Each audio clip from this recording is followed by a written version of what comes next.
guys. Ito. May ano pa tayo. Mayroon nagbigay pa sa atin. May namas ko pa rin sa atin ito. Oh. Ito pa. May namas ko pa sa atin. Dagdag na pamasko. Ito ang natanggap ko ngayong Pasko. Kaya ayan. Oh, may lulutuin na ako sa New Year. Oh, magsasalad ako.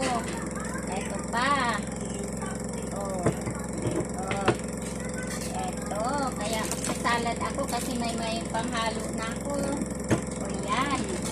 May bihon pa ako. O diba? Ayan ang aking natanggap ngayong Pasko. O diba? Kompleto na ako. May pabango, may panghugas plato, may tumbler, ayun, tumbler. Lagayan ng ano ba yan?